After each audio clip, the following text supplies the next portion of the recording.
విజయవాడలో ముఖ్యమంత్రి జగన్మోహన్ రెడ్డి మీద రాయి దాడి అన్నది రాజకీయంగా అంతకంతకు వివాదానికి ఉద్రిక్తతకు దారితీస్తుంది తప్ప సద్దుమణిగే అవకాశం కనిపించట్లేదు. దీనికి ముఖ్యమైన ఒక కారణం ఈ దాడి జరిగినటువంటి విజయవాడ సెంట్రల్ నియోజకవర్గంలో టీడీపీ అభ్యర్థిగా ఉన్నటువంటి బోండా ఉమామహేశ్వరరావు ఆయన దాదాపు బాహాటంగానే దీని గురించి మాట్లాడడం, వ్యతిరేకించడం అన్నది కనిపిస్తుంది. నిన్న తన కార్యాలయం దగ్గర చాలామంది పోలీసులు వచ్చారు, పోలీసు అధికారులు వచ్చారు, తనను అరెస్ట్ చేయాలని చూశారు అని బోండా ఉమామహేశ్వరరావు ఆరోపిస్తున్నారు. ఈరోజు ఆయన మీడియాతో కూడా మాట్లాడారు. నామినేషన్ కూడా వేశాను నేను అన్నారు. నామినేషన్ అనేది ఏదో రహస్యంగా వేశారు, దొరకకుండా వేశారు అని వైసీపీ వాళ్ళ మీడియా ఆరోపిస్తుంది. సరే, ఎలా వేస్తే ఏమి, చట్టరీత్యా ఒకసారి నామినేషన్ వేసిన తర్వాత నామినేషన్ ఇప్పుడైనా అక్కడ అభ్యర్థి అక్కడ ఇప్పుడు అరెస్ట్ చేసి పోలీసులు కోర్టులో ప్రొడ్యూస్ చేసిన హాజరుపరిచిన వేముల సతీష్తో పాటు A2 అన్నది ఖాళీగా ఉంచారు. A2 అంటే అక్కడ వేముల దుర్గారావు అనే అతను A2గా ఉంటాడని, అతను బోండా ఉమామహేశ్వరరావుకు ముఖ్యమైనటువంటి అనుయాయుడిని, ఆయనను లేదా బోండాను కూడా ఇక్కడ A2గా పెట్టొచ్చు అని తెలుగుదేశం అనుమానిస్తుంది. అనుమానించడమే కాదు, బహిరంగంగా తన సందేహాన్ని ప్రకటిస్తుంది. 1-2 సార్లు లేఖలు రాయటం, మీడియాకు చెప్పటం, ఆ డే 1 నుంచి బోండా ఉమా అయితే చెప్తూనే ఉన్నారు. ఈరోజు ఆయన మీడియాతో ఈ విషయాలని పూర్తిగా మాట్లాడేసి ఆరోపణలు కూడా చేశారు. తనను చుట్టుముట్టి పట్టుకోవడానికి 100 మంది వచ్చారు, తను ఎలాగో బయటపడ్డాను అని, నామినేషన్ వేసిన అభ్యర్థిగా తనను ఏమీ చేయకూడదు, ఇవన్నీ. నిజానికి అభ్యర్థులు ఎవరైనా, నేను బోండా ఉమా గురించి చెప్పట్లేదు, అది పోలీసులు నిర్ణయం తీసుకుంటారు, కోర్టులు చూస్తాయి. కానీ నామినేషన్ వేసినంత మాత్రాన అరెస్ట్ చేయకూడదు అన్నటువంటిది ఏం లేదు. నామినేషన్ వేశాక చాలా తీవ్రమైన ఇబ్బందుల్లో పడిన అభ్యర్థులు కూడా ఉన్నారు. ఇక్కడ వైసీపీ వాళ్ళు దీనికి ధీటుగా వెల్లంపల్లి శ్రీనివాస్ ఆ రోజు గాయపడిన, కంటికి గాయమైందంటే అది కూడా వివాదంగా ఉంది. ఇప్పుడు కంటికి గాయం కాలేదు, కాలికి గాయం అయితే ఈయన కంటికి కట్టుకుంటున్నాడని, దానికి కూడా వెల్లంపల్లి సమాధానం ఇచ్చారు. ఏదైనా ఈరోజు బోండా ఉమామహేశ్వరరావు పూర్తిగా బయటకు వచ్చి మీడియాతో మాట్లాడిన తర్వాత, ఎక్కడ మాట్లాడారనేది ఎలా ఉంచితే, ఆయన చెప్పింది ఏంటంటే ఒక పథకం ప్రకారం నన్ను ఇరిగిచ్చారు ముందు నుంచి, రెండవది వాళ్ళు కూడా వీళ్ళకి సంబంధించిన వాళ్ళే, రాయి విసరడానికి ఏవో ఇలాంటి కారణాలు ఉన్నాయి, దాన్ని మరీ పెంచుతున్నారు. రాయి అనడం లేదు టీడీపీ వాళ్ళు, గులక రాయి అంటున్నారు.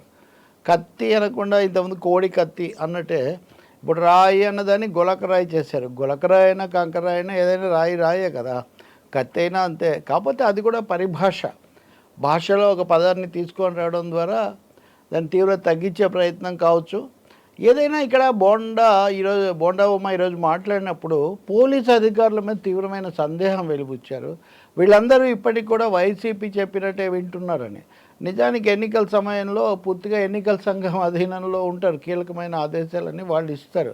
కానీ ఇక్కడ పోలీసు అధికారులు మటుకు వీళ్ళు చెప్పినట్టు వింటున్నారు అని ఆరోపిస్తూ అందుకని అంతమంది వచ్చారు అని. ఇంకా ఒక విధంగా చెప్పాలంటే, మేము ఎన్నికల సంఘానికి ఇప్పటికే ఫిర్యాదు చేశాము, కలిసి మాట్లాడమైనా వాళ్ళు కూడా ఖాతరు చేయటం లేదని, పరోక్షంగా రాష్ట్ర ఎన్నికల సంఘం కూడా ఈ విషయంలో మా మాట వినకుండా అటే మొగ్గుతుంది అనే ఒక ఆరోపణ లేదా ఒక అభియోగం పరోక్షంగా బోండా ఉమా చేసినట్టు ఇప్పుడు ఇక్కడ కనిపిస్తుంది.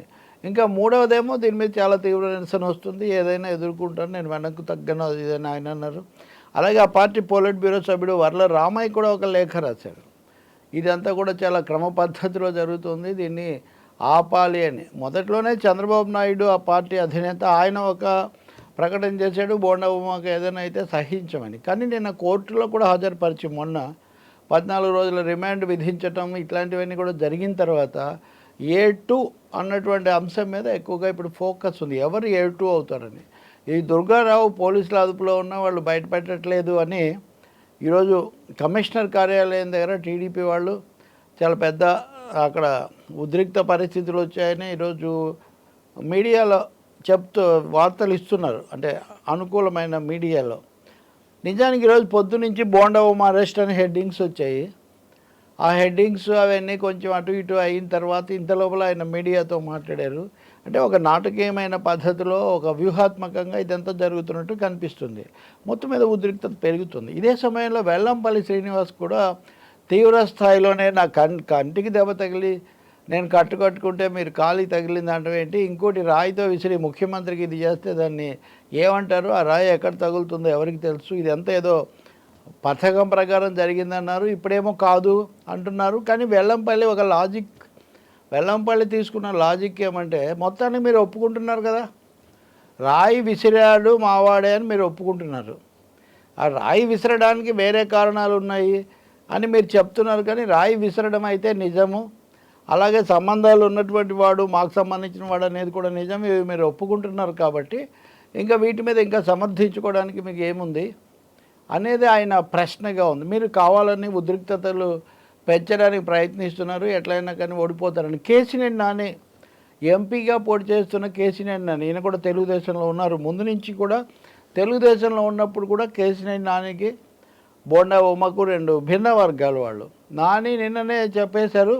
సో బోండా ఉమ రాయి విసిరినటువంటి మాట, రాయి విసిరిన వ్యక్తి తమవాడు, దుర్గారావుకు తనకు సంబంధం ఉంది అని ఆయనే చెప్తున్న తర్వాత ఇంక మనం చెప్పాల్సిందే ఉంది. పోలీసులు దీని మీద చర్య తీసుకోవాలి అన్న పద్ధతిలో ఆయన మాట్లాడుతూ వచ్చారు.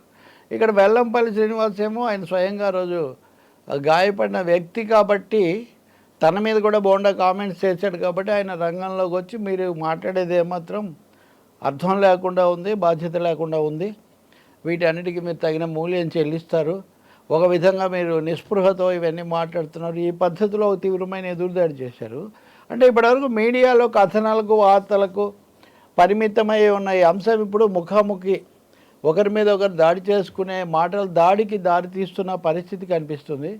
మైనర్ అంటే మైనర్ కాదు అని వాళ్ళు పత్రం ప్రొడ్యూస్ చేశారు అక్కడ అంటున్నారు. ఈ 14 రోజుల డిమాండ్ లోపల పెద్ద మార్పులు కూడా రాకపోవచ్చు. ఇంకా ఈ ఘటన ఎక్కడికి దారి తీస్తాయి అనేది అలా ఉంచితే వీటి మీద పెరుగుతున్న ఉద్రిక్తత మంచిది కాదు అని ఏ రాజకీయ పార్టీ కూడా దీన్ని సమర్థించలేదు.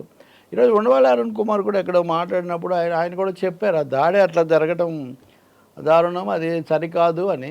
అలా కొంతమంది దాన్ని పూర్తిగా ప్రచారం చేయలేదు. ఇట్లాంటివి మీడియా మీద కూడా కొన్ని కామెంట్స్ చేశారు. ఏదైనా అది ఆ విషయం ఇప్పుడు అనవసరం. కానీ ఇక్కడ దాడి చేసిన వాళ్ళని పట్టుకోవాలి, దాడే సరికాదు నిజం కాదు అన్న పద్ధతిలో చెప్పింది అయిపోయింది. రాయి విసరలేదనేది అయిపోయింది. రాయి విసిరిన వ్యక్తి ఎవరనేది ఆచూకీ కూడా తెలిసిపోయింది. అంటే ఒక స్క్రీన్ ప్లే ఎవరన్నా దీన్ని కనుక ఒక చూసుకుంటూ ముందు నుంచి జరిగిన పరిణామాలు రాస్తే కనుక, చెప్పుకుంటే కనుక ఈ రెండు కనపడుతున్నాయి. ఈ పేర్లు రెండు వైపు వాద ప్రతివాదాలు ఒకటే పద్ధతిలో సాగడం మనం చూస్తున్నాము. అటు కోర్టులో హాజరుపరచడం వల్ల ఇట్లా బయట జరుగుతున్న ఆరోపణలు ప్రత్యారోపణల వల్ల ఎవరు ఎటున్నారనేది మనకు స్పష్టంగా అర్థమవుతుంది. అంతిమంగా న్యాయమూర్తి ఏం చెప్తాడనేది మనం చూడాల్సి ఉంటుంది. కానీ నిజానికి వీళ్ళ మధ్యలో చర్చకు రాని మూడో అభ్యర్థి ఉన్నాడు ఇక్కడ. విజయవాడ సెంట్రల్లో సిపిఎం అభ్యర్థిగా సిహెచ్ బాబురావు పోటీ చేస్తున్నారు. అది వరకు విజయవాడ కార్పొరేషన్లో కూడా కీలక బాధ్యతలు వహించారు, ప్రజలకు ఎప్పుడు బాగా పరిచితులు. బాబురావు అయితే కనుక అసలు వీళ్ళిద్దరు ఒకరితో వాదించుకొని శాంతి భద్రతలకు స్థానిక సమస్యల మీద చర్చకు కూడా ఇది ఆటంకం అవుతుందని బాబురావు 1-2 సార్లు ఇప్పుడు చెప్తూ ఉన్నారు. సరే, ఇప్పుడు తదుపరి దశలు ఎలా ఉంటాయి? బోండా ఉమా మీద పోలీసులు ఏమన్నా చర్య తీసుకుంటారా లేదా? అక్కడికి ఎన్నికల సంఘం మీద కూడా సందేహాలు వ్యక్తం చేసేటైతే అప్పుడు ఎవరు దీన్ని నిర్ణయించాలి, నిర్ణేతలు ఎవరు అనే ఒక సందేహం కూడా వస్తుంది. ఈ వాతావరణం మీద ఈరోజు ఇండియన్ ఎక్స్ప్రెస్ పత్రిక ఒక ఎడిటోరియల్ రాసింది. నిజానికి ఇండియన్ ఎక్స్ప్రెస్ ఏపీ రాజకీయాల మీద ఇటీవల వరుసగా కొంచెం ఉన్నట్టు కొంచెం షార్ప్గా నిశ్చితంగా వ్యాఖ్యలు చేస్తూ ఉంది. ఆంధ్రప్రదేశ్లో రాజకీయ పార్టీలు వాటి మధ్య ఈ వాగ్యుద్ధాలు దుర్భాషలు కొంచెం ఆందోళన కలిగిస్తూ ఉన్నాయి, వాతావరణం దిగజారడానికి కారణమవుతున్నాయని చెప్పి ఆ పత్రిక రాస్తూ ఉంది. ఇంకొకటి, జగన్ మీద ఇదే దాడి మొదటిసారి కాదు, ఇంతకుముందు విమానాశ్రయంలో విశాఖలో జరిగింది, అప్పుడు అది డ్రామా అన్నారు, ఇప్పుడు కూడా ఇది డ్రామా అన్నారు. అంతేకాకుండా ఈ సైకో అని, రాక్షసుడని ఇలాంటి పదాలు వాడి రాళ్లతో తరమండి అని చంద్రబాబు చెప్పిన రోజే ఈ దాడి జరిగింది. సో ఇటువంటివి సీనియర్ నాయకులు ఇట్లాంటి వాటిని చేయకూడదు, సంయమనంగా ఉండాల్సిన అవసరం ఉంది. వాళ్ళు అలా మాట్లాడినప్పుడు వీళ్ళు మళ్ళీ దానికి తగినట్టే చెప్తారు. రాజకీయాల విమర్శలు, ఆరోపణలు తీవ్రంగా అనుకోవడాలు తప్పు కాదు, కానీ ఉద్రేకపరిచే విధంగా మటుకు జరగకూడదు. ఇక్కడ జరుగుతుంది. ఇప్పటికైనా కానీ అరెస్ట్ అయ్యాడు కాబట్టి పోలీసులు వ్యవస్థ చట్టపరమైనటువంటి చర్యలు తీసుకొని వాతావరణాన్ని ప్రశాంతపరచాలి. ఎన్నికలు ప్రశాంతంగా జరగడానికి, అలాగే ఈ పరస్పరమైనటువంటి దూషణలు, ఘర్షణలు పెరగకుండా చూడాలి అని నిజంగా అందరూ అదే కోరుకుంటారు. న్యాయాలు న్యాయస్థానం నిర్ణయిస్తుంది.